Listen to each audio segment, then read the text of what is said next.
Welcome back to the class English. और आज है हमारे वॉइस टॉपिक का डे 4, ठीक है ना। हम लोग चौथे दिन पे पहुंच चुके हैं और लास्ट 3 क्लासेस में हम लोगों ने क्या क्या असर्टिव सेंटेंसेस का एक्टिव टू पैसिव करना मतलब ट्रांसफॉर्म करना हम लोगों ने बहुत अच्छे से सीखा था, ठीक है। बहुत अच्छे लेवल तक क्वेश्चन को देखे, ठीक है। आई होप आप लोगों ने वो सब क्लास को अटेंड किए हो, ठीक है। अगर नहीं किए हैं तो पहले वो क्लास को अटेंड कर लीजिए क्योंकि क्लासेस सिस्टमेटिक है, ठीक है। आप बिल्कुल ही इंट्रोडक्शन क्लास से अगर सिस्टमेटिकली देखते चले जाते हैं, नोट्स बनाते चले जाते हैं ना, ठीक है, बिल्कुल आपको क्लियर अंडरस्टैंडिंग हो जाएगी। ओके, चलिए तो आज हम लोग देखेंगे इंट्रोगेटिव सेंटेंस, ठीक है। आज हम लोग डे 4 में टॉपिक है इंट्रोगेटिव सेंटेंस का कैसे एक्टिव टू पैसिव किया जाएगा, ठीक है। मतलब पैसिव मतलब ट्रांसफॉर्म कैसे किया जाएगा, सिंपली हम बोल सकते हैं, ठीक है। चलिए तो सबसे पहले आपको ये पता होगा कि ये इंट्रोगेटिव सेंटेंस होता क्या है, ठीक है। तो सिंपली आपको पता होगा कि ये क्या करता है, दैट आस्क क्वेश्चंस। इससे हम लोग क्या करते हैं, किसी सामने वाले से क्वेश्चन पूछते हैं। अब देखिए सर, क्वेश्चन भी 2 तरीके का होता है, आप ध्यान से ऑब्जर्व करेंगे, ठीक है। क्वेश्चन कितने तरीके का पूछा, 2 तरीके से पूछा जा सकता है, ठीक। अगर हम इस इंट्रोगेटिव सेंटेंस की बात करें ना, तो इंट्रोगेटिव सेंटेंस फर्दर 2 लेवल पे कैटेगराइज करते हैं हम लोग। 2 तरीके का इंट्रोगेटिव सेंटेंस बनता है। एक बोलते हैं हम लोग क्लोज एंडेड, बोलिए सब लोग क्या बोलते हैं, क्लोज एंडेड, ठीक है। देखिए आप लोग इसका नेम नहीं सुने होंगे, ठीक है। हमें पता है मोस्ट ऑफ द स्टूडेंट्स नहीं सुनेंगे क्लोज एंडेड क्या होता है, ठीक है। आप लोग जानते होंगे कि इसको बता दें कि कोई भी अगर इंट्रोगेटिव सेंटेंस की बात करें तो वो हेल्पिंग वर्ब से स्टार्ट होता है। आप ऐसा जानते हैं ना, हेल्पिंग वर्ब से स्टार्ट हो रहा है, वो हमारा क्लोज एंडेड क्वेश्चन हो गया। क्लियर। अब चलिए पहले लिखते हैं, उसके बाद समझाते क्या है जो। और दूसरा पार्ट हो गया हमारा सर ओपन एंडेड, ठीक है। क्या हो गया हमारा, ओपन एंडेड। क्लियर। अब देखिए क्या है ये क्लोज एंडेड और ओपन एंडेड। तो एक आपका इंट्रोगेटिव सेंटेंस है जो सेंटेंस में हेल्पिंग वर्ब से स्टार्ट हो रहा है। जैसे अगर हम आपसे पूछे ना, डू यू लाइक आइसक्रीम, देखिए डू यू लाइक आइसक्रीम किस चीज से स्टार्ट हो रहा है सर, हेल्पिंग वर्ब से। आप रिप्लाई में क्या देंगे, आप रिप्लाई में देंगे यस आई डू या नो आई डोंट। अगर आपको पसंद है आइसक्रीम तो बोलेंगे यस आई डू, अगर पसंद नहीं है तो क्या बोलेंगे, no I don't. It means आपको समझ में आया कि जब क्लोज एंडेड क्वेश्चन तैयार होती है तो उसका रिप्लाई सिर्फ यस एंड नो में दिया जाता है। सिंपल है, ठीक है। लेकिन अगर ओपन एंडेड क्वेश्चन की बात करें ना, तो इसका स्टार्टिंग एक WH वर्ड से होता है। किस चीज से, WH वर्ड। जैसे व्हाट, वेयर, हाउ, व्हेन, कुछ भी कोई भी WH वर्ड आप जानते हैं, ठीक है, जिसको हम लोग क्वेश्चन वर्ड बोलते हैं, उस चीज से स्टार्ट होगा। जैसे अगर हम बोले ना व्हेन डू यू स्लीप, ठीक है, व्हेन डू यू स्लीप, तो आप क्या बोलेंगे, आप यस बोलेंगे। क्या कॉमन सेंस लगाइए, अगर आपसे पूछा जाएगा व्हेन डू यू स्लीप तो आप बोलेंगे कि यस, ऐसा नहीं ना बोल सकते। आप क्या बोलेंगे, आई स्लीप एट 9 o'clock, ठीक है, 10 o'clock, 11 o'clock, जितने बजे आप सोते हैं वो। इसका मतलब आपको समझ में आया, जब क्वेश्चन ओपन एंडेड होती है तो उसका आंसर, उसका जो रिप्लाई होता है वो एक एक्सप्लेनेशन होता है। क्या होता है, एक एक्सप्लेनेशन होता है। जैसे देखिए इधर भी लिखा हुआ है have you sold your car, have you, आपके पास एक कार है और आपसे पूछा जाएगा कि have you sold your car, क्या आपने अपना कार बेच दिया, तो आपका रिप्लाई क्या होगा, या तो यस या तो नो, ठीक है। लेकिन आपसे पूछा गया, एक क्वेश्चन था how can you solve this question, आपसे पूछा गया तो आप यस और नो बोल सकते हैं। आप मेथड बताएंगे ना कि कैसे इस क्वेश्चन को सॉल्व किया गया। सिंपल, आपको दोनों में डिफरेंस समझ में आ रहा है। इसका मतलब आपको पता चला कि जो क्लोज एंडेड क्वेश्चन होती है उसका स्टार्टिंग हम डायरेक्टली किस चीज से करते हैं सर, सेंटेंस में हेल्पिंग वर्ब से, ठीक है। हेल्पिंग वर्ब टेंसेस के अकॉर्डिंग जैसा यूज होगा उसके जस्ट बाद हम लोग मेंशन करते हैं सेंटेंस का सब्जेक्ट, कोई दिक्कत। उसके बाद हम लोग मेंशन करते हैं सेंटेंस का मेन वर्ब जो कि एक्शन वर्ब है, ठीक है। और उसके बाद हमारा सेंटेंस का क्या आ जाएगा, ऑब्जेक्ट जो भी यूज होगा। और लास्ट में आपको लगाना होगा क्वेश्चन मार्क, ठीक है, क्योंकि ये क्या है, क्लोज एंडेड क्वेश्चन है तो क्वेश्चन मार्क आपको लगाना है। तो आपको पता होना चाहिए कि जितना भी टेंसेज में जो स्ट्रक्चर लिखा जाता है, जो भी हम लोगों ने टेंसेज में सेंटेंसेज पढ़ी, वो इनफैक्ट होती क्या है, ठीक है, वही तो हमारा एक्टिव वॉइस है। क्लियर। इतना ऑब्जर्वेशन से आप समझ पा रहे हैं ना कि एक्टिव वॉइस कुछ और अलग से चीज नहीं है।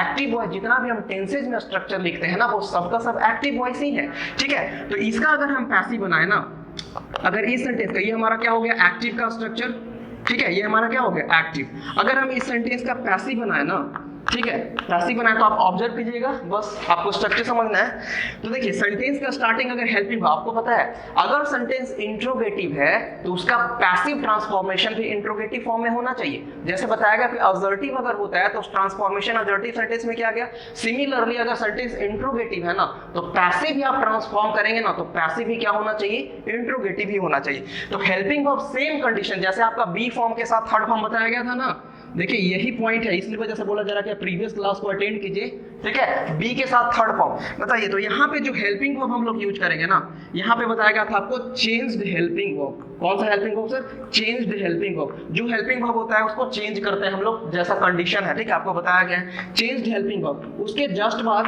हम इस ऑब्जेक्ट को उठाकर, ठीक है, इस सब्जेक्ट की जगह पे रखते हैं, आपको बताया गया था, ठीक है। यही तो कंडीशन है ना, कि जो डूअर होता है, ठीक है, बेसिकली सेंटेंस का जो ऑब्जेक्ट होता है उसको हम लोग सेंटेंस में सब्जेक्ट की जगह पे लिखते हैं, और डूअर सेंटेंस के लास्ट में चला जाता है, एजेंट बन जाता है। क्लियर? चलिए, तो ये हमारे सेंटेंस का क्या होगा? चेंज्ड हेल्पिंग वर्ब, ये हो गया ऑब्जेक्ट। इसके जस्ट बाद आप जो भी वर्ब का फॉर्म यूज करेंगे ना, वो होगा इनफैक्ट वर्ब का थर्ड फॉर्म, ठीक है। इसमें हम लोग कोई मेन वर्ब नहीं लिखे, डायरेक्टली क्या लिख दिया गया? वर्ब का थर्ड फॉर्म, क्योंकि आपको बताया गया कि किसी भी सेंटेंस का पैसिव बनाइए ना, किसी भी सेंटेंस का पैसिव बनाइए, आपको वर्ब का कौन सा फॉर्म लिखना होगा? थर्ड फॉर्म लिखना होगा, कोई दिक्कत नहीं है, ठीक है।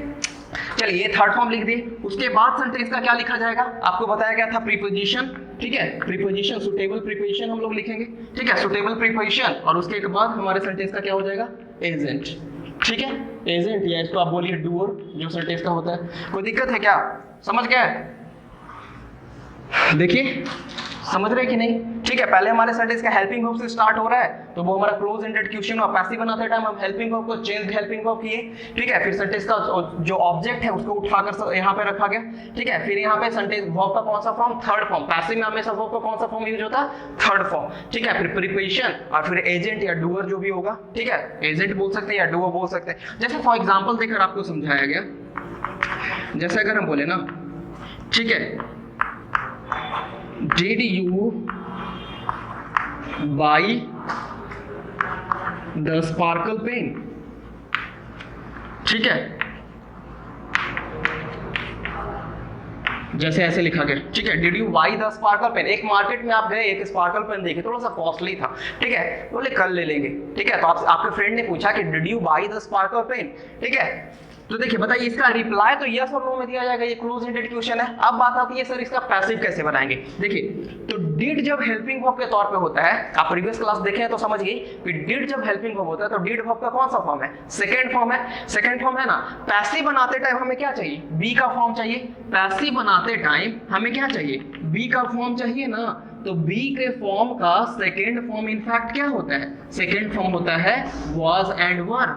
ऑब्जर्व करिए ना, ठीक है। तो जब इसके बताइए, इसको हमको उठाकर करना होगा ऑब्जेक्ट, यहाँ पे सब्जेक्ट की जगह पे, क्लियर। तो क्या लिखेंगे इसके अकॉर्डिंग? वाज लिखेंगे, लिखेंगे ना। Was the sparkle pen, was the sparkle pen bought, ठीक है, बाई का थर्ड फॉर्म हो जाएगा बाउट, बाई यू हमारा ऑब्जेक्टिव केस है, यहाँ पे दोनों जगह क्या लगाना था आपको? क्वेश्चन मार्क लगाना था। यहाँ पे भी क्वेश्चन मार्क है, ठीक है। देखिए, ये ध्यान देने वाली बात है, ठीक है, छूटना नहीं चाहिए। Did you buy the sparkle pen, तो पूछा जाएगा was the sparkle pen bought by you, clear. ये हमारा सेंटेंस का पैसिव बन गया। जैसे एक और एग्जांपल लिखे, जैसे देखिए यहाँ पे एक एग्जांपल आपके सामने लिखा गया है, ये ऊपर वाला, have you sold your car, have you sold your car. तो देखिए, बताइए, इस हैव का जब आप पैसिव बनाएंगे तो हैज एंड हैव तो हैव ही रह जाता है, ठीक है। सिर्फ आपको बी का थर्ड फॉर्म यूज करना पड़ता है, और बी का थर्ड फॉर्म क्या होता है सर? बीन होता है। आप ऑब्जर्व कर रहे हैं ना, ठीक है, बी का थर्ड फॉर्म क्या होता है? बीन। तो बताइए, यहाँ पे हैज हो गया, हैज क्यों हुआ जो पता है? क्योंकि इसको हम उठाकर यहाँ पे लाएंगे तो योर कार के अकॉर्डिंग क्या हो जाएगा? हैज हो जाएगा ना। योर कार के अकॉर्डिंग हैव नहीं ना लिख सकते, योर कार के अकॉर्डिंग आप क्या लिखेंगे? हैज लिखेंगे। तो लिखा जाएगा हैज योर कार सोल्ड का थर्ड फॉर्म तो सोल्ड ही होगा ना, ठीक है, सेल का थर्ड फॉर्म है ऑलरेडी, ठीक है। तो हैज योर कार, देखिए, लेकिन यहाँ पे एक चीज देखिएगा आप लोग, has your car sold by you, सही है सेंटेंस? बताइए, बोले सर ये क्या कर दिए, ठीक है, ऐसा तो कुछ नहीं, आपने बी का कोई फॉर्म ही नहीं लगाया, इसका मतलब हमें बी का फॉर्म चाहिए, तो बी का कौन सा फॉर्म चाहिए? थर्ड फॉर्म चाहिए। ऑब्जर्व किया आप लोग, बीन जब हैज होगा तो पैसिव हैज बीन हो जाएगा, हैव बीन, हैड बीन, ऐसा बताया गया ना। तो हमारा सेंटेंस बना has your car been sold by you. कोई दिक्कत है? Has your car been sold by you. चलिए, तो आपको क्लोज एंडेड क्वेश्चन समझ में आ होता है। अब देखिए, आते हैं सर ओपन एंडेड क्वेश्चन पे, ठीक है, साइड में लिख देते हैं ओपन एंडेड इधर है, ठीक है। देखिए, ओपन एंडेड क्वेश्चन, ठीक है, यहाँ पे स्ट्रक्चर पहले बना है एक्टिव का। देखिए, तो ओपन एंडेड क्वेश्चन का स्टार्टिंग किस चीज से होगा? क्वेश्चन वर्ड बोल देते हैं, ठीक है, इसको बोलिए क्या, क्वेश्चन वर्ड से स्टार्ट होगा, ठीक है, या इसको WH वर्ड बोलते हैं। इसके जस्ट बाद सेंटेंस का हेल्पिंग वर्ब होगा। जैसे अगर पूछा जाएगा व्हाट इज योर नेम, तो व्हाट अपने आप में क्या है सर, क्वेश्चन वर्ड है, इज क्या है वहां पे, इज सेंटेंस का हेल्पिंग वर्ब हुआ, ठीक है। तो वाज के बाद हेल्पिंग वर्ब, इसके जस्ट बाद हम सेंटेंस का सब्जेक्ट लिखेंगे, उसके जस्ट बाद वर्ब का मेन वर्ब लिखा जाएगा, क्लियर। उसके बाद सेंटेंस का ऑब्जेक्ट लिखा जाएगा, फिर note of interrogation question mark लगा दिया जाएगा। तो ये जो हमारा स्ट्रक्चर तैयार होगा, ये ओपन एंडेड एक्टिव का स्ट्रक्चर तैयार होगा। कोई दिक्कत, क्या होगा, ओपन एंडेड एक्टिव सेंटेंस का स्ट्रक्चर तैयार होगा। जब आप इसका पैसिव करेंगे ना, जब इस स्ट्रक्चर का आप क्या करेंगे, पैसिव करेंगे, तो आपको एक ध्यान रखना है, ठीक है। अभी और आगे कोई भी क्वेश्चन वर्ड है तो क्वेश्चन वर्ड से ही सेंटेंस स्टार्ट होता, ठीक है, समझ रहे हैं आप लोग। आगे बढ़ेंगे तो और का सेंटेंस और कॉन्सेप्ट क्लियर होगा, कहाँ पे जैसे हु का बाय हुम होता है, कैसे होता है, उस चीज को समझते हैं, ठीक है। जैसे पूछा गया तो क्वेश्चन वर्ड है तो क्वेश्चन वर्ड लिख दिया गया, ठीक है। उसके बाद आपको क्या करना होगा, इस हेल्पिंग वर्ब को चेंज करना होगा ना, ठीक है। तो क्या लिखेंगे, चेंज्ड हेल्पिंग वर्ब। कोई दिक्कत, क्या लिखा जाएगा सर, चेंज्ड हेल्पिंग वर्ब। उसके बाद जो ऑब्जेक्ट होगा उसको उठाकर सब्जेक्ट की जगह पे लिखेंगे, तो यहाँ पे लिखा गया सेंटेंस का ऑब्जेक्ट, ठीक है। इसके जस्ट बाद हमेशा वर्ब का कौन सा फॉर्म, थर्ड फॉर्म। पैसिव बना रहे हैं, हमेशा वर्ब का कौन सा फॉर्म, थर्ड फॉर्म लिखा गया, ठीक है। उसके बाद हम सेंटेंस का क्या लिख देंगे, जो प्रीपोजिशन होगा, ठीक है। और इसके बाद हम क्या लिखेंगे, एजेंट, ठीक है। आपको दिखाई दे रहा है, क्लियर। आपका नोट्स में भी ये सब चीज लिखा हुआ, अगर ठीक से दिख नहीं रहा होगा तो आप नोट्स से भी हेल्प ले सकते हैं, ठीक है। आपको नोट्स बनाना है, क्लियर। चलिए, तो ओपन एंडेड क्वेश्चन का हमारा एक्टिव सेंटेंस ये हो गया, और पैसिव स्ट्रक्चर ये बनाएंगे, क्लियर। जो टेंसेस से रिलेटेड होता है वही तो हमारा एक्टिव वॉइस है ना, उसी का हम लोग पैसिव ट्रांसफॉर्मेशन करते हैं। चलिए, तो ये वाला आपका एग्जांपल दिया हुआ है, how can you do this question, बताइए ये एक्टिव है कि पैसिव है, how can you do this question, tense से रिलेटेड है ना, क्या है सेंटेंस, एक्टिव है, इसका आपको क्या करना है, पैसिव करना है। तो पैसिव है तो जैसे आपको बताएगा कि क्वेश्चन वर्ड है तो क्वेश्चन वर्ड से ही स्टार्ट कीजिए, कोई दिक्कत है। तो क्वेश्चन वर्ड यहाँ पे क्या है, हाउ है, तो हाउ से स्टार्ट कर दिया गया, ठीक है। अब बताइए हेल्पिंग वर्ब को चेंज करना है ना, चेंज तो कैन ही रह जाएगा, कैन में क्या चेंज करना, समझ रहे हैं आप लोग, कैन तो कैन ही रह जाएगा ना। बस आपको पता होना चाहिए कि जब कोई भी मॉडल ऑक्सिलरी यूज होता है तो हम लोग क्या करते हैं, कैन बी, ठीक है, will be, shall be, should be, might B, ऐसे यूज होता है, ठीक है। तो हाउ कैन, ठीक है, दिस क्वेश्चन ना, ठीक है, दिस क्वेश्चन को उठाकर आप यहाँ पे करेंगे, हाउ कैन, मिटा लेते हैं थोड़ा सा, ठीक है, हाउ कैन दिस क्वेश्चन, देखिए हाउ कैन दिस क्वेश्चन।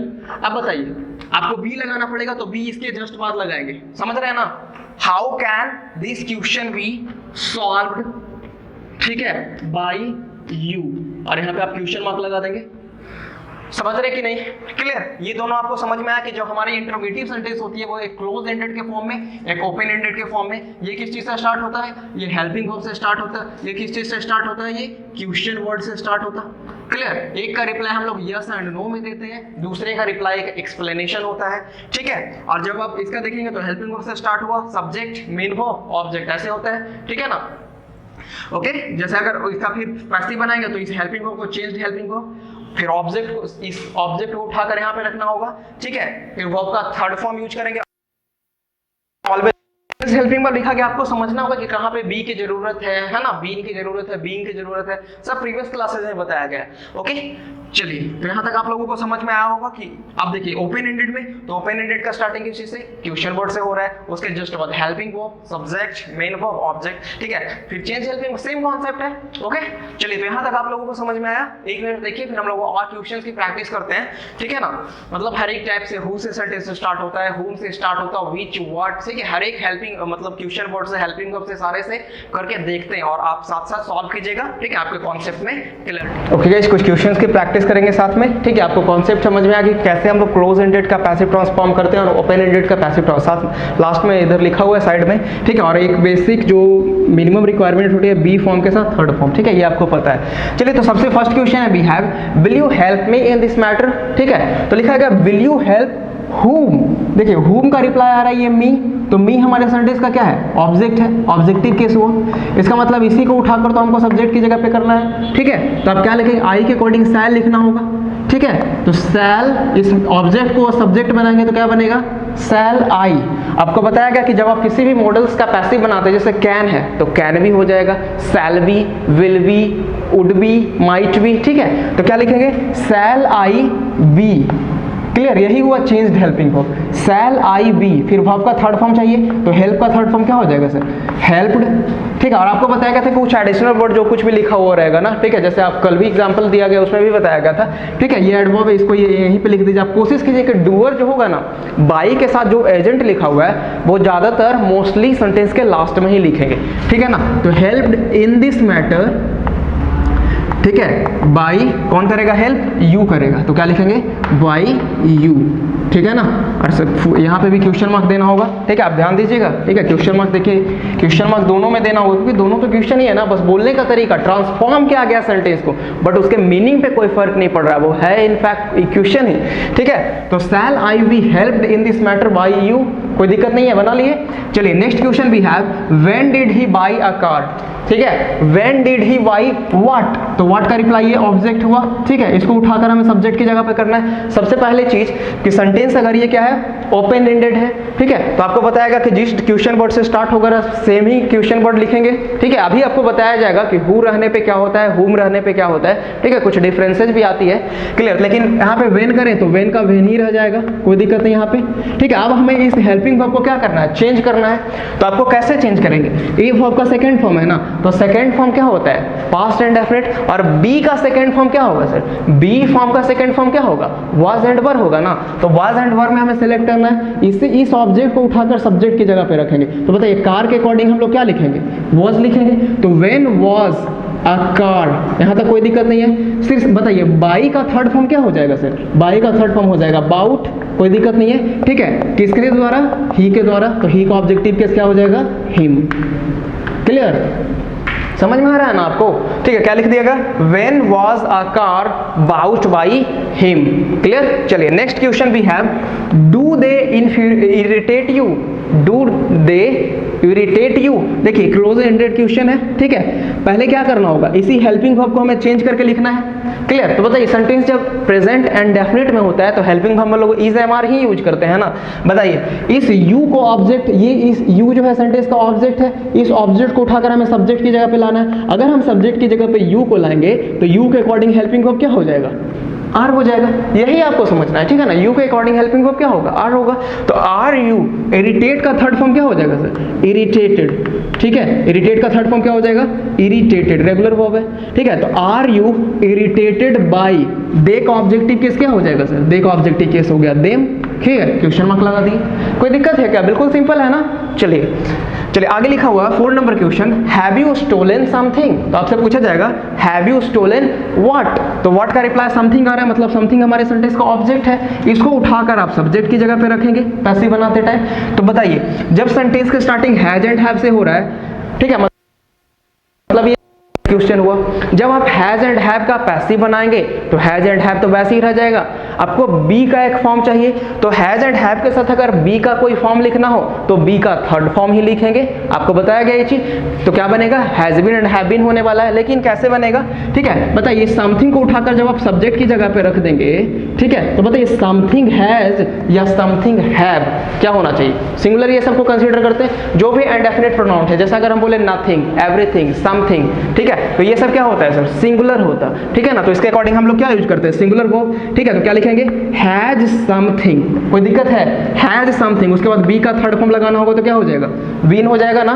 तो हैज समथिंग वीन, उसके बाद फिर वर्ब का थर्ड फॉर्म स्टोलन, तो ऑलरेडी वर्ब का थर्ड फॉर्म है ना, कोई दिक्कत क्या, स्टोलन वर्ब का थर्ड फॉर्म है तो स्टोलन ही लिख दिए, ठीक है। हैज समथिंग वीन स्टोलन, किसने किया, यू ने, यू एजेंट है, लिख दीजिए बाई के साथ यू, क्लियर, समझ रहे हैं, सारे बच्चे को समझ में आ रहा है ना, ठीक है, बहुत अच्छे बच्चे हैं सब लोग। आगे देखिए लिखा गया 5 number, what he says he does, ठीक है। अब यहाँ पे आपको समझना होगा कि जैसे आप देखेंगे कि सेंटेंस का स्टार्टिंग व्हाट से हो रहा है ना, तो आपके माइंड में आ जाएगा कि सर ये इंट्रोगेटिव सेंटेंस है। लेकिन थोड़ा सा आप ध्यान दीजिए, ऐसा कोई जरूरी नहीं है कि सेंटेंस अगर व्हाट से स्टार्ट हो रहा है तो वो इंट्रोगेटिव ही होगा, क्लियर, ऐसा कंफ्यूजन हमेशा नहीं। देखिए what he says he does, देखिए लास्ट में हमने क्वेश्चन मार्क भी नहीं लिखा है, इसका मतलब ये सिंपल स्टेटमेंट है। आपको थोड़ा सा समझाने के लिए इंट्रोगेटिव सेंटेंस में एक असर्टिव सेंटेंस डाला गया कि आप कंफ्यूज नहीं होइए, ठीक है। ये क्या बोल रहे हैं, ये क्या इंट्रोगेटिव सेंटेंस तभी होता जब इस क्वेश्चन वर्ड के बाद हेल्पिंग वर्ब होता, ठीक है ना। क्वेश्चन वर्ड के बाद हेल्पिंग वर्ब होगा, जैसे अगर हम बोलेंगे वेयर आर यू गोइंग, ठीक है, तो वेयर क्या है, क्वेश्चन वर्ड है, आर क्या है सर, हेल्पिंग वर्ब है, यू क्या है, सेंटेंस का सब्जेक्ट है, गोइंग क्या हो गया, वर्ब हो गया, सॉरी ऑब्जेक्ट हो गया। कोई दिक्कत नहीं यहाँ तक, चलिए आगे बढ़ते हैं। तो what he says he does, बताइए ही सेज का अगर पैसिव बनाएंगे तो क्या बोलेंगे, इज सेड बोलेंगे ना, तो ठीक है। डूअर दोनों जगह ही है, ही जब डूअर है तो डूअर को तो पैसिव आप लास्ट में मेंशन करेंगे, तो क्या लिखेंगे, व्हाट इज सेड, देखिए व्हाट इज सेड, ठीक है, what is said is done, what is said is done by, ये सिंपल स्टेटमेंट था, ये कोई क्वेश्चन नहीं था, क्लियर, समझ रहे हैं ना। What is said is done by him, देखिए डूअर ही है ना दोनों जगह पे, बोलने का काम भी ही कर रहा है और ये करने का काम भी ही कर रहा है, तो इसको डूअर बना दिया गया, लास्ट में एजेंट, ठीक है, ऑब्जेक्टिव केस के फॉर्म में। अब देखिए कैन आई हेल्प यू, बताइए बहुत सी सिंपल सेंटेंस है, क्या करेंगे, क्लोज एंडेड क्वेश्चन हुआ, तो बताइए कैन तो चेंज हेल्पिंग वर्ब में कैन ही रहेगा ना, कोई भी सब्जेक्ट रहे, ठीक है। तो can I help whom, whom का रिप्लाई क्या हुआ सर, whom का रिप्लाई हुआ you, तो you को उठाकर आप यहां पे करेंगे तो can you, ठीक है, इसके अकॉर्डिंग आपको लिखना होगा be, समझ आए, तो कैन यू बी, हेल्प का थर्ड फॉर्म क्या हो जाएगा, हेल्प्ड, ठीक है। यहाँ ये समझ में आया ना बी क्यों लिखे, क्योंकि आप बार बार एक चीज को बोला जा रहा है कि जब भी कोई भी मॉडल्स का यूज होगा तो कैन है तो कैन भी करेंगे ना, विल है तो विल भी कर देंगे, मे भी करेंगे, वुड भी, ठीक है। कैसा क्यों होता है वो सब इंट्रोडक्शन क्लास में बता दिया गया, ठीक है। चलिए तो लिखा गया can you be helped by, किसने किया, आई, तो आई का ऑब्जेक्टिव केस क्या हो जाएगा सर, मी, और लास्ट में क्वेश्चन मार्क लगा दीजिए। यहां तक आप लोगों को समझ में आया ना, open ended and close ended question का कैसे हम लोग पैसिव ट्रांसफॉर्मेशन करते हैं। जैसे देखिए अगर कुछ इफ है, अब यहाँ पे सबसे इंपॉर्टेंट पॉइंट तैयार होता है हु एंड हुम वाला, जैसे अगर हम बोले ना हु टीचेस यू इंग्लिश, ठीक है, ऐसे पूछा जाएगा, बोला गया, ठीक है, क्वेश्चन मार्क लगाएंगे। और अगर हम बोले whom do you like, ये बोला गया, ठीक है। इस टाइप से जब सेंटेंस स्टार्ट होगा ना हु एंड हुम वाला, क्लियर, तब इसका कैसे पैसिव बनाते हैं, ठीक है। हु एंड हुम सबसे ज्यादा यही कंफ्यूजन वाला होता है, क्लियर, बाकी सब में तो कोई दिक्कत नहीं। अगर सेंटेंस की स्टार्टिंग विच से हो रहा है तो पैसिव बनाते टाइम ही विच ही लिखेंगे, अगर हाउ है तो हाउ ही लिखेंगे, व्हेन है तो व्हेन ही लिखा जाएगा, ठीक है। चेंजिंग सिर्फ इसमें आता है हु एंड हुम में, होता किस वजह से है उस चीज को भी समझेंगे, ठीक है। पहले थोड़ा सा बात कर लेते, अगर इस हु की बात करें ना तो हु अपने आप में सेंटेंस का सब्जेक्ट हो सकता है, थोड़ा सा समझिएगा।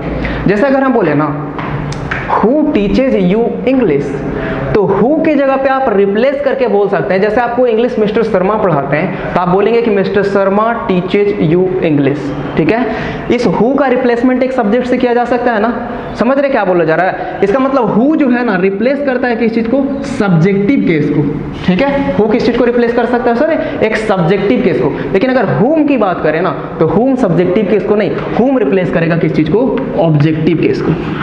यही ध्यान देना है कि हु सेंटेंस का सब्जेक्ट तो हो सकता है लेकिन हुम जो है बेसिकली सेंटेंस का सब्जेक्ट नहीं होगा, ठीक है। व्हाट का भी व्हाट भी हम सेंटेंस का सब्जेक्ट बना सकते हैं डायरेक्टली, ठीक है। 2-3 WH वर्ड है जो सेंटेंस का सब्जेक्ट डायरेक्टली हो सकता है, क्लियर। चलिए तो यहां तक आप लोगों को समझ में आया होगा, ठीक है। तो एक नजर देखिए, फिर हम लोग प्रोसीड करते हैं हु एंड हुम के कॉन्सेप्ट पे आगे बढ़ते हैं। ओके गाइस, कुछ और क्वेश्चंस की प्रैक्टिस करेंगे, ठीक है। आप जो पॉइंट आने वाला है ना उस पर बहुत अच्छे से ध्यान दीजिए, बिल्कुल कंसंट्रेशन के साथ, ठीक है। आप लोग रटे हुए हैं इस चीज को कि हु का बाय हुम करते हैं, बाय हुम करते हैं, या बाय हुम रहता है तो हु करते हैं, ठीक है। इस चीज को आप समझेंगे कि नहीं होता बाय हुम हमेशा, क्लियर। उस चीज को आप समझेंगे, हु एंड हुम का कॉन्सेप्ट बहुत इंपॉर्टेंट है किस चीज में, इंट्रोगेटिव।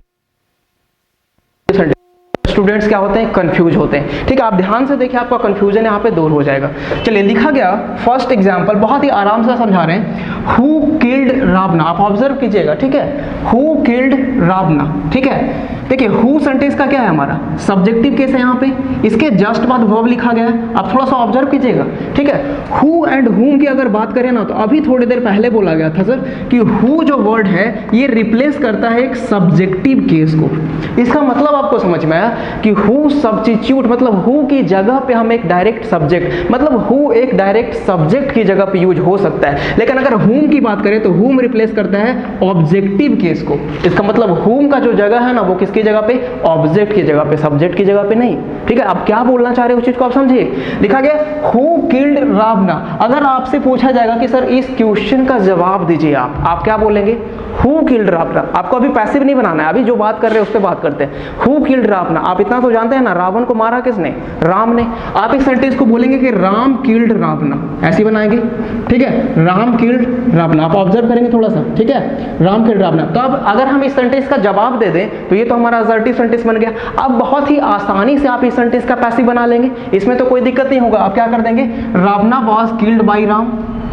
समझ रहे हैं? इस सेंटेंस अगर हु की जगह पे राम लिख दिया जाए तब तो आपके लिए कोई दिक्कत नहीं ना है। आप क्या कर देंगे, रावणा वाज किल्ड बाय राम, ऐसे बना देंगे आप बिल्कुल बनाकर खुश हो जाएंगे इस चीज को। ठीक है, लेकिन अब यहाँ पे देखेंगे कि हु आने पे प्रॉब्लम होता किस वजह से है। ठीक है, देखिए यहाँ पे ये जो रावण बनाई, ये सेंटेंस का तो हमारा है तो ये ऑब्जेक्ट, इस सेंटेंस का ऑब्जेक्ट है, लेकिन यहाँ पे तो इसको सब्जेक्ट बनाया गया। ठीक है, यहाँ पे इस प्रीपोजिशन के बाद जो राम लिखा गया, इस सेंटेंस का क्या है, ऑब्जेक्टिव केस है। समझ रहे हैं आप लोग? ठीक है, मतलब प्रीपोजिशन के बाद जो कुछ भी हम लिखते हैं वो होता है इनफैक्ट ऑब्जेक्टिव केस है। अच्छा, इसी बेसिस पे अगर हम हु किल्ड रावणा का पैसिव बनाए तो क्या बनाएंगे? सिमिलरली आप देखिए, ऑब्जर्व कीजिए, क्या बोलेंगे, रावणा को उठाकर पहले क्या आ गया, ठीक है, वॉज किल्ड हो गया ना, वॉज किल्ड। पैसिव बनाने के लिए आपको प्रीपोजिशन चाहिए, बाई लिखा गया।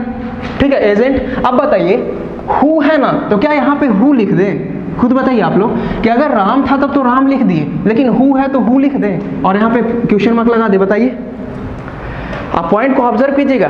राम और श्याम अगर हम कुछ बोले ना तो आप राम सब्जेक्ट की जगह पे लिख दीजिए या ऑब्जेक्ट की जगह पे लिखिए, उससे कोई फर्क नहीं पड़ता सर। नेम सब्जेक्टिव केस भी हो सकता है किसी का और नेम ऑब्जेक्टिव केस भी हो सकता है। आप ऑब्जर्व कीजिएगा, जैसे अगर हम लिखे ना, बहुत सिंपल एग्जांपल बोलते हैं, मोहन हेल्प्ड सोहन, तो आप बताइए कि मोहन इस सेंटेंस का सब्जेक्टिव केस है, लेकिन सोहन क्या है, ऑब्जेक्टिव केस है। क्लियर? तो इसका मतलब आपको समझ में आया कि नेम से कोई फर्क नहीं पड़ता। नेम सब्जेक्ट भी हो सकता है किसी का और ऑब्जेक्ट भी हो सकता है, उसमें कंफ्यूज नहीं होना है। यहाँ पे जो बाई के बाद राम लिखा गया, ये इनफैक्ट है सेंटेंस का ऑब्जेक्टिव केस। तो जब आप हु का ऑब्जेक्टिव केस बनाएंगे, तो हु का ऑब्जेक्टिव केस इनफैक्ट होता क्या है, हुम होता है। यही पॉइंट आपको समझना था कि हु का ऑब्जेक्टिव केस सर हुम होता है। यही वजह है कि यहाँ पे हम लोग हुम लिखते हैं बाय हुम से। ठीक है, तो इस सेंटेंस का पैसिव हम लोग लास्ट में बाय हुम ना लिख करके क्या करते हैं, क्योंकि इंट्रोगेटिव सेंटेंस है ना, आप ऑब्जर्व कीजिए, जब इंट्रोगेटिव सेंटेंस है तो पैसिव भी इसका इंट्रोगेटिव फॉर्म में बनेगा।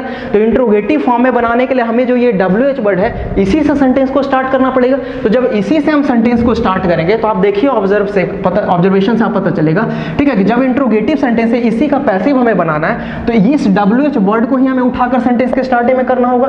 तो हु का ऑब्जेक्टिव केस हुम होगा, लेकिन जब प्रीपोजिशन के बाद लिखा गया, ठीक है, बाय हुम, यही वजह है कि बाय हुम बनाते हैं हम लोग। ठीक है, बाय हुम, और किल्ड वर्ब का कौन सा फॉर्म है, सेकेंड फॉर्म। तो पैसिव बनाने में वॉज एंड वर यूज करेंगे ना, तो by whom was Rawna killed. ठीक है, और यहाँ पे क्या कर देंगे, क्वेश्चन मार्क। क्या बोला गया, आपको समझ में आया कि नहीं? ठीक है, यहाँ पे बाय हुम लास्ट में क्यों नहीं लिखा गया, ऐसे क्यों नहीं बना दिया गया, रावणा वाज किल्ड बाय हुम क्यों नहीं बनाया गया सर? क्योंकि सेंटेंस हमारा इंट्रोगेटिव है ना। तो पैसिव करने का मतलब क्या, कि हम सेंटेंस को ट्रांसफॉर्म कर रहे हैं। अब change in the structure but the meaning does not change. अगर सेंटेंस इंट्रोगेटिव फॉर्म में लिखा हुआ है तो आप उसका पैसिव भी इंट्रोगेटिव फॉर्म में ही बनाएंगे। ठीक है, चलिए, तो by whom was Rawna killed, यहां तक समझ गए, कोई दिक्कत नहीं है। अब आते हैं दूसरे सेंटेंस पे। सिमिलरली, हु नोज गौतम, अभी आपको सिर्फ जवाब देना है। ठीक है, हु नोज गौतम, अगर हम बोले साहिल नोज गौतम, ठीक है, साहिल नोज गौतम। अगर इस सेंटेंस का पैसिव आप बनाना चाहेंगे तो क्या लिखेंगे, गौतम, ठीक है, इज नोन। अब बताइए, नोन जब यूज किया था, नोन के साथ हम लोग कौन सा प्रीपोजिशन यूज करते हैं, टू का यूज करते हैं। क्या बोलेंगे सर, नोन टू साहिल। इसको पैसिव बनाने में तो आपको कोई दिक्कत नहीं होगा। ठीक है, जब बोल दिया जाएगा कि साहिल नोज गौतम, यहाँ पे फुल स्टॉप दे दिया जाएगा। ठीक है, तो साहिल नोज गौतम का बना देंगे, गौतम इज नोन टू साहिल। लेकिन जब हु आता तो इतना दिक्कत क्यों होने लगता है? ठीक है, उसी चीज पे देखेंगे। तो क्या करेंगे, अगर हु का पैसिव बनाएंगे, ठीक है, तो आप क्या पहले गौतम को सेंटेंस के स्टार्टिंग में करेंगे। ठीक है, तो क्या बोलेंगे सर, गौतम इज नोन, ठीक है, टू, हु का ऑब्जेक्टिव केस क्या हो जाएगा, हुम। ठीक है, ऐसे बना देंगे। लेकिन आपको पता होना चाहिए कि जब ये इंट्रोगेटिव है ना, तो पैसिव भी इंट्रोगेटिव होगा ना, तो WH वर्ड को हम सेंटेंस के स्टार्टिंग में रखेंगे। इसका मतलब ये बनाना हमारा गलत हो जाएगा। तो इसी टू हुम को एक साथ लिखना होगा। ये हुम इस वजह से क्योंकि हु का ऑब्जेक्टिव केस होता है हुम, तो हमारे सेंटेंस का बनेगा to whom is Gautam, to whom is Gautam, और नो का थर्ड फॉर्म क्या हो जाएगा, नोन हो जाएगा। ठीक है, और यहाँ पे क्वेश्चन मार्क आपको लगाना होगा। समझ में आया आपको हु एंड हुम का कॉन्सेप्ट क्या होता है, जो टू हुम। तो ये चीज आप माइंड से निकाल सकते हैं सर कि हु का सिर्फ बाई हुम होता है, सिर्फ बाई हुम बोलना क्या हो जाएगा, गलत हो जाएगा। हम लोग प्रीपोजिशन, सुटेबल प्रीपोजिशन लेकर चलते हैं। जहाँ पे बाई की जरूरत है वहाँ पे ना बाई लगाएंगे, या हमेशा हर एक जगह पे बाई लगा ले चलेंगे। हमेशा लगाओगे तो गलत हो जाएगा ना। जिस वर्ब के साथ प्रीपोजिशन टू का यूज होता है, तो वहाँ पे टू यूज करेंगे कि बाई यूज करेंगे, खुद ही बताइए। टू यूज किया जाएगा, तो टू है तो टू हुम होगा ना। बाई हुम रहता तो बाई होता तो बाई हुम, अगर टू है तो टू हुम बनेगा। क्लियर, चलिए यहाँ तक समझ गए। चलिए नेक्स्ट क्वेश्चन है, बनाइए जल्दी से। अब आपको कॉन्सेप्ट आई थिंक समझ में आ गया क्या होता है जो हु टीचेज इंग्लिश हियर। बताइए, पहले आपसे पूछा जाएगा रिप्लाई, इसका रिप्लाई बताइए क्या होगा, हु टीचेज इंग्लिश हियर। ठीक है, बताइए। तो आप पता है, अगर मेरा नाम आपको पता होगा तो आप बोल देंगे कि mister Vikas teaches English here, यही तो बोलेंगे आप। ठीक है ना, रिप्लाई यही ना दीजिएगा। ठीक है, इंग्लिश हियर। चलिए, ये हमारा बन जाएगा असर्टिव सेंटेंस। इसका पैसिव बनाएंगे तो मिस्टर विकास टीचेज व्हाट, तो व्हाट का रिप्लाई क्या होगा, इंग्लिश। तो बोलेंगे English is taught by mister Vikas. इसमें बनाने में कोई दिक्कत नहीं है। लेकिन जब आप हु आ गया तो हु करेंगे तो बाई हुम हो जाएगा। ठीक है, तो बाई हुम जब आप कर देंगे तो क्या करेंगे, बाई हुम। ठीक है, टीच वर्ब का फर्स्ट फॉर्म हुआ तो इज एम आर। ठीक है, बाई हुम इज इंग्लिश। ठीक है, टाउट, टीच का थर्ड फॉर्म क्या हो जाएगा सर, टाउट। समझ रहे हैं। ठीक है, और यहाँ पे क्वेश्चन मार्क लगाना होगा। ठीक है, तो हुम का रिप्लाई आपको पता है कि क्या है, हु का रिप्लाई आपको पता चल गया कौन है जो। चलिए यहाँ तक समझ गए। नेक्स्ट आते हैं, आप देखिए सेंटेंस का स्टार्टिंग ही हुम से कर दिया गया। ठीक है, तो हुम आपको पता होना चाहिए कि हुम रिप्लेस करता है किसको, ऑब्जेक्टिव केस को। अभी इन तीनों एग्जाम्पल के ऑब्जर्वेशन से पता चला आपको कि हु रिप्लेस कर रहा था सब्जेक्टिव केस को, लेकिन हुम रिप्लेस करेगा ऑब्जेक्टिव केस को। समझिए, हुम डिड बाहुबली मैरी, आपसे पूछा जाएगा, क्वेश्चन है, अभी पैसिव नहीं बनाना आपको। ऑब्जर्व कीजिए, whom did Baahubali marry. Baahubali movie आपने देखी थी। ठीक है, तो बाहुबली ने मैरी, बाहुबली का मैरिज किससे होता है बताइए, याद है। ठीक है, सबको याद होगा आई थिंक। ठीक है, सब लोग देखे, क्या नाम था, देवसेना। ठीक है, तो आप क्या बोलेंगे, बाहुबली। ठीक है, इसका पैसिव बनेगा, मतलब इसका आंसर होगा बाहुबली मैरिड देवसेना। ऐसे ही बोलेंगे आप लोग, बाहुबली मैरिड देवसेना। तो बताइए, ये जो देवसेना लिखा गया सर, ये किसको, हुम को। तो देवसेना किसकी जगह पे लिखा गया है, लिखा गया है ऑब्जेक्ट की जगह पे। इसका मतलब आपको समझ में आया कि हुम रिप्लेस किसको कर रहा है, हुम रिप्लेस कर रहा है ऑब्जेक्टिव केस को। बहुत अच्छे से समझ में आया आपको। ठीक है, तो इसका जब आप पैसिव बनाएंगे ना, ठीक है, यही वजह है कि आप इसको क्या करेंगे, हु लिखकर बनाएंगे। ठीक है ना, हु इज। ठीक है, हु इज, देखिए इज या वॉज, जब डिड है तो क्या लिखेंगे sir, was. Who was, marry का थर्ड फॉर्म क्या हो जाएगा, हु वॉज मैरिड। अब बताइए, मैरिड के साथ कौन सा प्रीपोजिशन यूज होता है, बाई। ठीक है, रटे हुए रहेंगे तो जल्दीबाजी में बना देंगे मैरिड बाई राम सीता, जो भी लिख देंगे, है ना। लेकिन आपको ध्यान देना होगा, स्टार्टिंग में ये चीज बताया गया था कि मैरी के साथ प्रीपोजिशन हम लोग टू लिखते हैं। जब आप इसका पैसिव फॉर्म बनाते हैं तो always and always preposition to का यूज होता है। ठीक है, तो क्या बोलेंगे, हु वॉज मैरिड टू। ठीक है ना, who was married to Baahubali. Clear, कोई दिक्कत है क्या। ठीक है, चलिए, अगर हुम था, ठीक है ना, अगर हुम था तो हु से बनाए, अगर हु था तो बाय हुम। ठीक है, तो रट लिए वो बात अलग है, लेकिन अगर आप समझ गए कि ऐसा क्यों हो रहा है तो वो और अच्छी बात है। चलिए आगे लिखा गया, हु मैरिड सीता। बताइए, सिंपल सेंटेंस है, तो आप पहले अगर इसका रिप्लाई देना चाहें तो राम मैरिड सीता करेंगे। ठीक है ना, लेकिन जब इसका पैसिव बनाएंगे तो हु का बाय हुम करेंगे, बाय हुम वॉज मैरिड। ठीक है ना, by whom was married Sita. चलिए क्वेश्चन मार्क, कोई दिक्कत नहीं, आगे बढ़ते हैं। हुम डू यू टीच। बताइए, whom do you teach। अगर किसी बंदे से पूछा जाएगा whom do you teach, कल चलिए किसी टीचर से पूछा जाएगा तो टीचर क्या बोलेंगे, I teach my students। अरे स्टूडेंट्स को ही ना पढ़ाएंगे तो क्या बोलेंगे, I teach my students। तो my students रिप्लाई किस चीज का है, my students रिप्लाई है whom का। तो my students लिखा कहाँ पे गया सर, ऑब्जेक्टिव केस की जगह पे। तो आपको पता चल गया कि whom किसको रिप्लेस कर रहा है, ऑब्जेक्टिव केस को, ठीक है। लेकिन इसका पैसिव बनाएंगे तो कैसे लिखेंगे, who is taught by you। कोई दिक्कत है क्या, who is taught by you, ठीक है ना। तो यहां पे बनेगा क्या, my students is taught by me, ऐसे ही ना बनेगा। चलिए लेकिन हमको पैसिव बनाना है ना, ठीक है, आपको आंसर भी पता होना चाहिए, लेकिन जब पैसिव बनाना तो पैसिव पे काम करते हैं। लेकिन इसके पीछे छिपा हुआ कॉन्सेप्ट आपको समझ में आया, जब इसको असर्टिव सेंटेंस में चेंज किया गया तो क्या कॉन्सेप्ट छिपा हुआ है इसके पीछे जो। चलिए तो पॉइंट आपको समझ में आएगा, हु एंड हु में कोई कंफ्यूजन नहीं है, ठीक है। लेकिन आप एक पॉइंट माइंड में रख सकते हैं कि जब हु होगा तो पैसिव करते टाइम बाय हुम करते हैं, क्यों करते हैं जो समझ में आया। अगर हुम से ही सेंटेंस स्टार्ट हो रहा है तो पैसिव बनाते टाइम हु करते हैं, ठीक है, क्यों करते हैं जो समझ में आया आपको। चलिए एक सेंटेंस आपके पास लिखा गया है, डू यू नो हुम आई एम टीचिंग। तो देखिए इस जो whom का जो रिप्लाई होगा ना, ठीक है, इस whom का रिप्लाई अगर हम बोले आई एम टीचिंग, इस whom का रिप्लाई जो कुछ भी लिखा जाएगा सेंटेंस के लास्ट में लिखा जाएगा, ठीक है, सेंटेंस के लास्ट में लिखा जाएगा ना, तो सेंटेंस के लास्ट में लिखा जाएगा तो वो क्या होगा, ऑब्जेक्टिव केस होगा। यही आपको समझना है। चलिए तो हु एंड whom का आपको कॉन्सेप्ट समझ में आया, ठीक है ना। तो इंट्रोगेटिव सेंटेंस का जितना भी कॉन्सेप्ट था हम लोगों ने, ठीक है, बहुत अच्छे से कवर कर लिया है, ठीक है। आप 10-12 क्वेश्चन की प्रैक्टिस साथ में करते हैं, आपको साथ साथ में बनाना है, क्लियर, तब आपको इंट्रोगेटिव सेंटेंस बिल्कुल ही अच्छे से क्लियर हो जाएगा। ओके गाइस, कुछ क्वेश्चन की प्रैक्टिस करते हैं, ठीक है, साथ में आप फास्ट आंसर दीजिएगा, ठीक है। 10 मिनट में आपका क्लास फिनिश होने वाला है। ओके तो चलिए जल्दी जल्दी क्वेश्चन प्रैक्टिस करें। देखा गया why did they scold the stranger, ठीक है। देखिए तो सेंटेंस वाई से स्टार्ट हो रहा है, लास्ट में क्वेश्चन मार्क है, सर हमारा इंट्रोगेटिव सेंटेंस हो गया, उसमें भी ओपन एंडेड है, ठीक है। तो why did they scold whom, whom का रिप्लाई क्या है, द स्ट्रेंजर हुआ। इसका मतलब द स्ट्रेंजर सेंटेंस का ऑब्जेक्ट है, इसको उठाकर सब्जेक्ट की जगह पे लाना होगा, क्लियर। तो सबसे पहले वाई से स्टार्ट हो रहा है तो वाई ही लिखना होगा। ये चीज तो आपको पता है ना कि जब एक्टिव में ही इंट्रोगेटिव है तो पैसिव भी उसका इंट्रोगेटिव में ही बनेगा, ठीक है। तो वाई, अब बताइए इस हेल्पिंग वर्ब को हम लोग चेंज करेंगे ना, डिड वर्ब का कौन सा फॉर्म हो गया, सेकंड फॉर्म हो गया ना। तो सेकंड फॉर्म हो गया तो बी का सेकंड फॉर्म क्या होता है सर, वाज एंड वर। तो वाई के अकॉर्डिंग द स्ट्रेंजर को उठाकर यहाँ पे लिखना होगा, ठीक है। तो द स्ट्रेंजर, बताइए द स्ट्रेंजर के अकॉर्डिंग वाज या वर, बिल्कुल ठीक बोल रहे हैं आप लोग, वाज क्या लिखा जाएगा, वाई वाज द स्ट्रेंजर, ठीक है। उसके बाद स्कोल्ड का थर्ड फॉर्म क्या हो गया, स्कोल्ड का थर्ड फॉर्म स्कोल्डेड हो गया।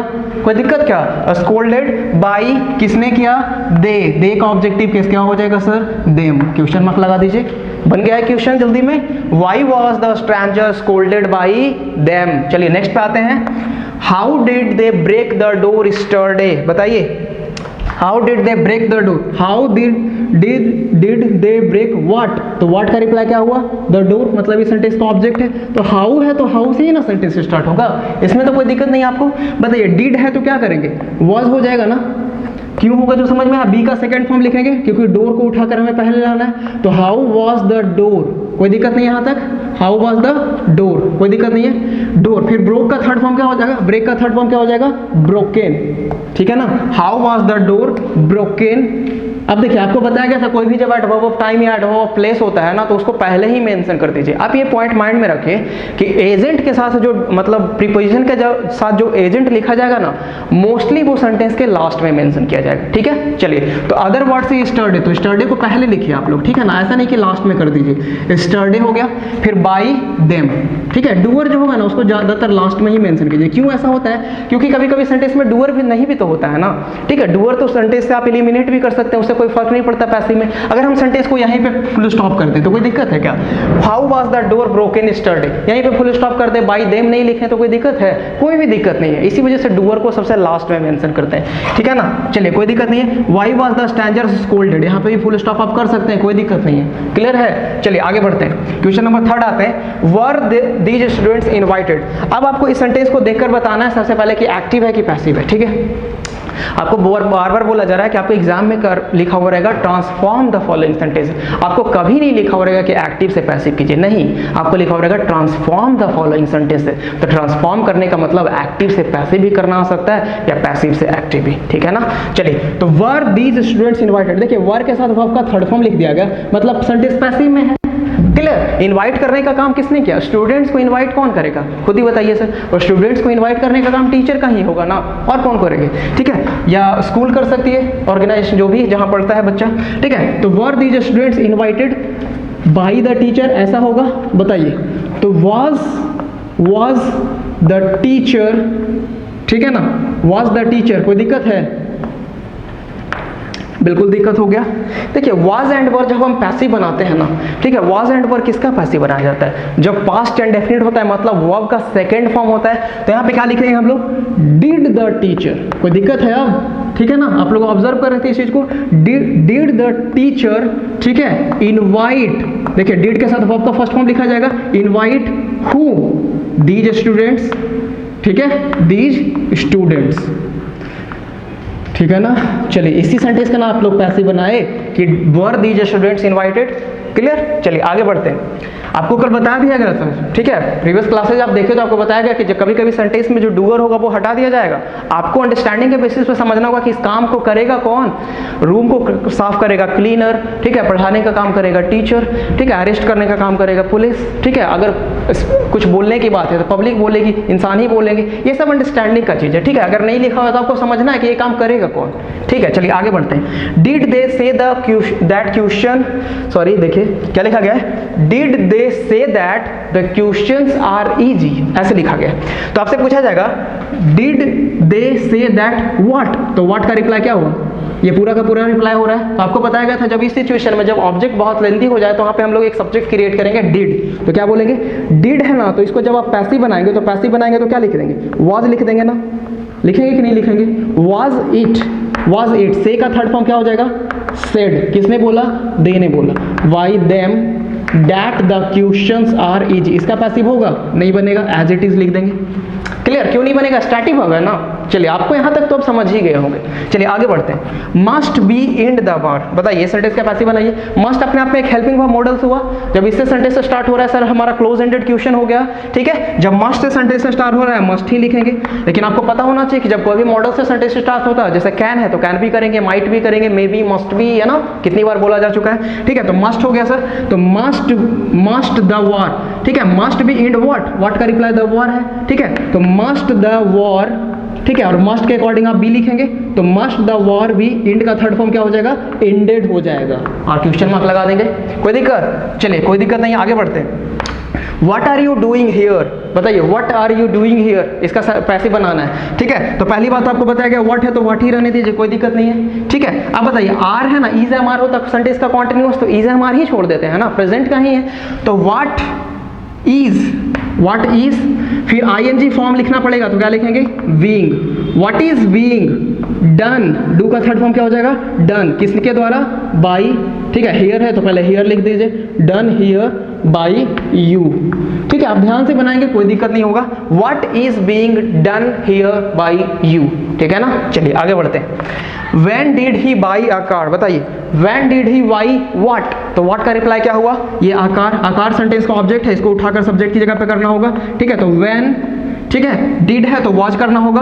व्हेन वाज क्यों करना होगा? क्योंकि इस कार को पहले करेंगे ना, तो कार के अकॉर्डिंग वाज ही लिखेंगे कि वर लिखेंगे? बताइए, कार के अकॉर्डिंग वाज ही लिखेंगे ना। तो व्हेन वाज अ कार, ठीक है, बाई का थर्ड फॉर्म क्या हो जाएगा सर? बाउट, और ही का ऑब्जेक्टिव केस क्या हो जाएगा? हीम हो जाएगा। कोई दिक्कत है क्या यहाँ तक? चलिए 7 क्वेश्चन आप लोगों ने बहुत जल्दी से कर लिया, बहुत अच्छे बच्चे हैं सब लोग। चलिए आगे बढ़ते। स्लीप, आगे बढ़िए। When did she sleep, बताइए सेंटेंस का पैसिव बनेगा क्या? When did he sleep। तो सर आप देख रहे हैं कि सर इसमें तो कुछ रिप्लाई ही नहीं आ रहा है। हमने रिप्लाई भी देंगे तो हम एक टाइम बताएंगे, आपसे पूछा जाएगा When did he sleep, तो आप टाइम बताइएगा। तो टाइम होता इनफैक्ट क्या है? टाइम होता एडवर्ब है, एडवर्ब ऑफ टाइम। तो जब एडवर्ब ऑफ टाइम है, इस सेंटेंस में कोई ऑब्जेक्ट ही नहीं है, इस सेंटेंस का नो पैसिव। क्लियर? आपको नो पैसिव का कॉन्सेप्ट के लिए स्पेशल क्लास हुआ था कल, ठीक है ना। चलिए आपको ये भी देखना होगा, आप हर एक सेंटेंस का पैसिव बनाने नहीं लग जाएंगे। क्लियर? अगर ठीक है, आपको समझना होगा कि सेंटेंस का पैसिव बनेगा कि नहीं। किस बेसिस पे समझते हैं हम लोग? ट्रांजिटिव एंड इनट्रांजिटिव के बेसिस पे। पैसिव हम लोग सिर्फ ट्रांजिटिव वर्ब का ट्रांसफॉर्म करते हैं मोस्टली, ठीक है ना। चलिए जनरली मोस्टली क्या? पैसिव ट्रांजिटिव का, जहां पे एक्शन होगा, ऑब्जेक्ट होगा, ठीक है ना। ऑब्जेक्ट ही नहीं है तो आप कैसे ऑब्जेक्ट को आगे कर सकते हैं? ठीक है, चलिए Where did he go, इस सेंटेंस का पैसिव बनेगा Where did he go। तो where का रिप्लाई भी एक प्लेस ही देगा ना, तो यहाँ पे भी क्या लिखेंगे, नो पैसिव। कोई ऑब्जेक्ट है सेंटेंस में क्या, कोई ऑब्जेक्ट नहीं है। अब आपसे आप पूछेंगे कि सर यहाँ पे वेन था तो आपने कैसे पैसिव बना दिया।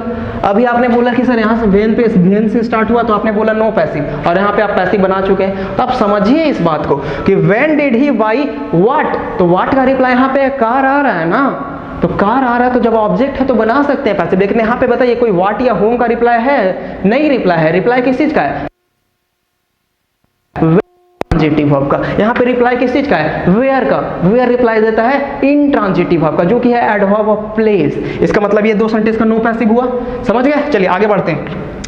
Why are they writing the complaints, ये आपके पास पूछा गया। Why are, तो why है तो why ही रहने दीजिए। देखिए सेंटेंस कॉन्टिन्यूअस है ना, the complaints को आपको पहले करना होगा, ठीक है। Why are they writing what, तो what का रिप्लाई complaints हो गया, ठीक है। तो complaints को पहले की, complaints के अकॉर्डिंग क्या लिखेंगे, is या are लिखेंगे, ऑब्वियसली प्लूरल है तो कोई दिक्कत। Why are the complaints, ठीक है। उसके बाद आपको ing फॉर्म बीइंग का लगाना होगा, एकदम माइंड में है ना। इतना प्रैक्टिस आप लोग के आपको समझ में आ गया कि जब भी कॉन्टिन्यूअस एक्शन का पैसिव बना रहे होते हैं तो आपको बी का ing फॉर्म होता है इनफैक्ट बीइंग है, ठीक है। तो why are the complaints being, right का थर्ड फॉर्म हो जाएगा सर रिटेन बाई किसने को द्वारा, दे के द्वारा। तो दे का ऑब्जेक्टिव केस क्या हो जाएगा, देम हो गया, कोई दिक्कत। चलिए आगे बढ़ते हैं। 11 number, What do the students say in this situation? What do the students say in this situation? ठीक है, तो आप क्या बोल सकते हैं, What is said। देखिए do does यूज किया गया तो क्या है, प्रेजेंट एंड डेफिनिट। पैसिव बनाएंगे तो इज हम यूज करेंगे ना, तो what is said in this situation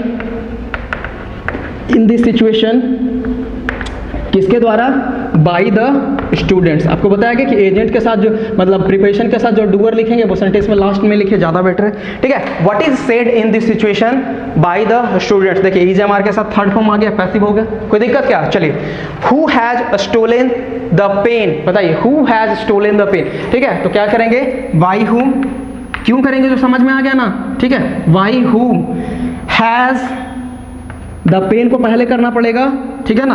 bye whom has the pen, ठीक है। फिर हैज है तो हैज बीन होगा ना।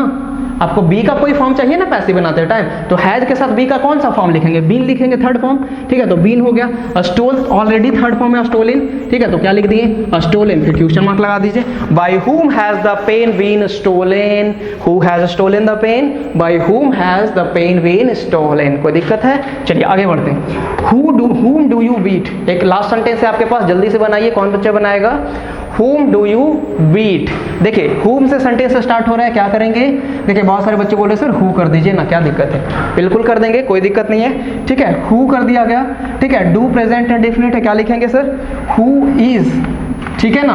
beaten, बीट का थर्ड फॉर्म क्या हो जाएगा, beaten by यू है ना, ऑब्जेक्टिव केस पे लिखा गया यू, तो who is beaten by you, whom do you beat, who is beaten by you। ऐसा हुआ क्यों, जो समझ रहे हैं ना, क्योंकि रिप्लाई होगा ना, whom do you beat का रिप्लाई होगा आई बीट मिस्टर, जो भी है, ठीक है। और सोहन है, मोहन है, राम है, श्याम है, आरुषि, ठीक है, जो कुछ भी है, ठीक है। whom do you beat, तो रिप्लाई होगा। इसी वजह से यहाँ पे सब्जेक्टिव केस बनाया गया हु का whom, सॉरी whom का who is beaten by you, clear. who है तो by whom कर रहे हैं, और अगर whom है तो who किया जा रहा है, क्यों किया जा रहा है, जो आप लोगों को समझ में आ गया, क्लियर। चलिए ओके, तो आई होप आप लोगों का आज इंट्रोगेटिव सेंटेंस का पूरा कॉन्सेप्ट समझ में आया होगा कि कहाँ पे हम लोग पैसिव बना रहे हैं, ठीक है, कहाँ पे सेंटेंस का ट्रांसफॉर्मेशन नहीं हो पा रहा है पैसिव में, ठीक है। हु एंड हुम का क्या कॉन्सेप्ट है, और जब ओपन एंडेड क्लोज एंडेड क्या होता है, ये सारे कॉन्सेप्ट्स को आप लोगों ने आज समझ लिया, ठीक है। चलिए तो उसके लिए थैंक यू, ठीक है, बहुत अच्छे से समझ में आया होगा आप लोगों को, क्लियर। तो आप क्या करेंगे, ठीक है, डिस्क्रिप्शन बॉक्स से देखकर बिल्कुल ही नोट्स बनाइए, आपको बार बार बोला जा रहा है, ठीक है। पूरे क्लास को आपने कोई अटेंड किया, ठीक है, नोट्स बनाइए, बिल्कुल होमवर्क दिया जाएगा, होमवर्क को कंप्लीट कीजिए, बहुत अच्छे से समझ में आएगा, ओके। चलिए तो let's see you in the next class. Next class में हम लोग नेक्स्ट सेंटेंस को स्टार्ट करेंगे, इंपैरेटिव सेंटेंस, ठीक है ना। इंपैरेटिव सेंटेंस का कॉन्सेप्ट स्टार्ट करेंगे, उसके बाद हमारा वॉइस टॉपिक बिल्कुल और कुछ बचा हुआ है उसके फिनिश करेंगे, फिर प्रैक्टिस क्वेश्चन का सेशन करेंगे, ओके। चलिए इतना काफी है आज के लिए, that's it for today's class, okay. तो let's see you in the next class, तब तक के लिए keep smiling, keep learning, take care and thank you.